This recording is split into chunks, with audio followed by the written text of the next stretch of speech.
A ver, si queremos entender el Asia de hoy, con sus potencias económicas, sus tensiones políticas, tenemos que viajar al pasado, a una época no tan lejana, en la que el mapa del continente se redibujó por completo, y muchas veces con violencia.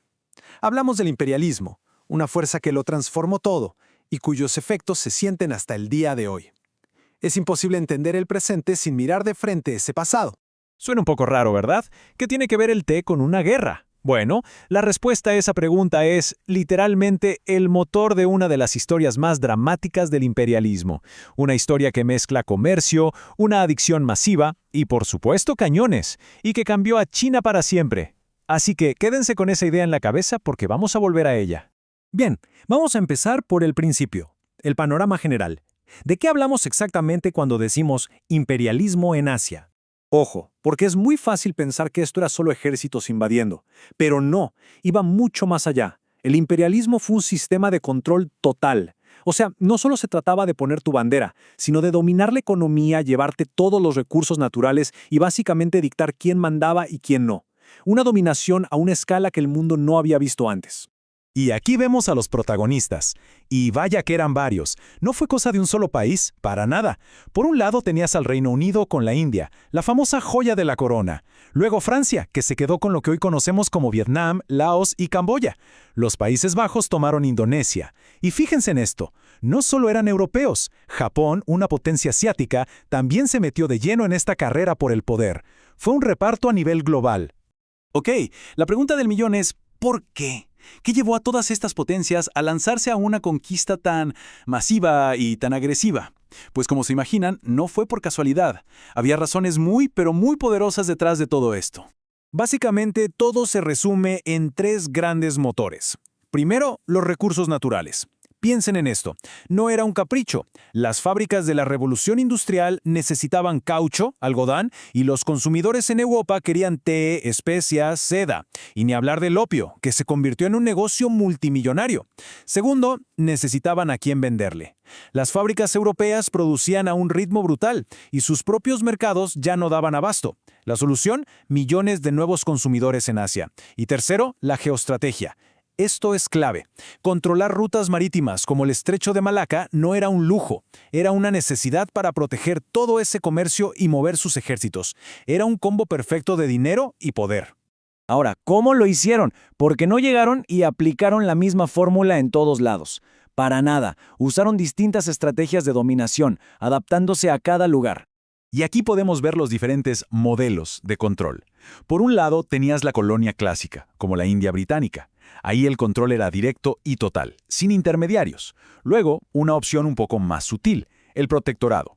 Dejaban a un gobernante local como para guardar las apariencias, pero las decisiones importantes las tomaba la potencia europea. Y finalmente, la esfera de influencia. El mejor ejemplo es China. Técnicamente, China seguía siendo un país independiente, pero en la práctica, su economía estaba dividida en pedazos controlados por diferentes potencias. Tres formas distintas de lograr el mismo objetivo: dominar. Para que todo esto no se quede en teoría, vamos a ver tres historias, tres casos de estudio que son clave. India, China y Japón. Las tres sintieron la misma presión imperial, pero lo que pasó con cada una, bueno, sus destinos no pudieron ser más diferentes. Empecemos por la joya de la corona, la India. Lo más curioso de esta historia es que, al principio, la India no fue conquistada por el gobierno británico, sino por una empresa. Sí, una corporación privada, la Compañía de las Indias Orientales. Pero todo cambió de la noche a la mañana por un evento clave. Hablamos de la rebelión de los cipayos de 1857. Fue un levantamiento tremendo de soldados indios, los cipayos, que ya no soportaban los abusos de esta compañía. Y aunque la rebelión fue sofocada con muchísima violencia, fue un punto de quiebre. El gobierno británico dijo: hasta aquí llegó la compañía, y tomó el control directo. Así empezó el famoso Raj británico. Y con el Raj, la economía de la India se transformó por completo. Piénsenlo, la India había sido por siglos una potencia mundial en textiles. Bueno, los británicos la desindustrializaron a propósito para que solo produjera materias primas baratas, como algodón, para sus propias fábricas. Básicamente, reconfiguraron toda la economía de un subcontinente para su propio beneficio. Ahora vamos con China. Y aquí la historia es muy distinta. China nunca fue una colonia formal como la India. Era un imperio inmenso y soberano. Pero fue abierto a la fuerza por potencias extranjeras. Y este momento marcó el inicio de lo que los chinos llaman hasta hoy el siglo de la humillación. ¿Se acuerdan de la pregunta sobre el té? Bueno, aquí está la respuesta. Resulta que los británicos estaban obsesionados con el té chino, pero a los chinos no les interesaba comprarles nada, solo aceptaban plata. Esto generó un desequilibrio comercial terrible para Gran Bretaña. Su solución, venderles opio de la India de contrabando. Crearon una crisis de adicción masiva. Cuando el emperador chino intentó frenar esto y destruyó un cargamento enorme de opio, ¡pum!, estalló la guerra. El resultado para China fue catastrófico. Perdieron, tuvieron que ceder Hong Kong, abrir sus puertos, y la humillación no paró ahí. En una segunda guerra, las tropas británicas y francesas llegaron a quemar el espectacular Palacio de Verano en Pekín. Pero, en medio de todo este panorama de dominación, hubo una nación que rompió el molde: Japón. Es la gran excepción a la regla. Se enfrentó exactamente a las mismas amenazas que los demás, pero su respuesta fue radicalmente diferente. Y este contraste es brutal. Es uno de los momentos más decisivos de la historia moderna. Miren, mientras China, un imperio gigante pero debilitado, era derrotada y forzada a firmar tratados humillantes, Japón hizo todo lo contrario. Cuando sintieron la presión occidental, la élite japonesa lanzó la llamada Restauración Meiji. Y esto no fue una simple reforma, fue una revolución total desde arriba. Su lema fue básicamente: si no puedes con ellos, úneteles y supéralos. Estudiaron la tecnología occidental, la industria, el sistema militar y lo copiaron, adaptándolo a su cultura. Crearon un ejército moderno, industrializaron el país a una velocidad de vértigo. Fue una decisión consciente: o nos modernizamos nosotros o nos van a conquistar. El resultado es uno de los giros más locos de la historia.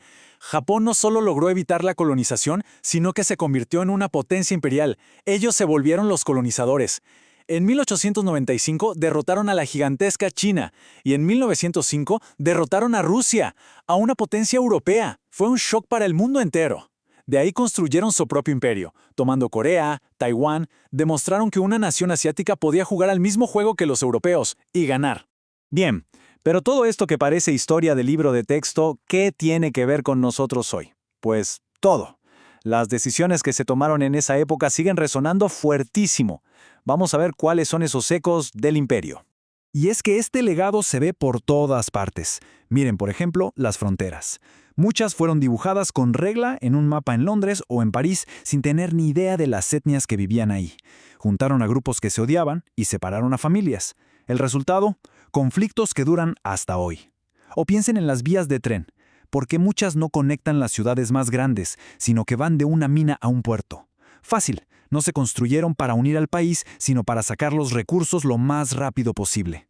Pero aquí viene la gran paradoja. Esta misma opresión acabó creando su propia destrucción. La lucha contra un enemigo común, el imperio, fue lo que ayudó a crear un sentimiento de identidad nacional. Figuras como Gandhi o Ho Chi Minh canalizaron esa resistencia y tras la Segunda Guerra Mundial lideraron las luchas por la independencia. Así que, esto nos deja con una idea final. La próxima vez que leamos en las noticias sobre un conflicto fronterizo en Asia o sobre las dificultades económicas de algún país de la región, vale la pena hacer una pausa y preguntarse: ¿cuánto de lo que estamos viendo hoy se escribió realmente hace más de un siglo, en plena era del imperio? Porque, al final del día, la historia nunca es solo el pasado. Casi siempre es el prólogo de nuestro presente.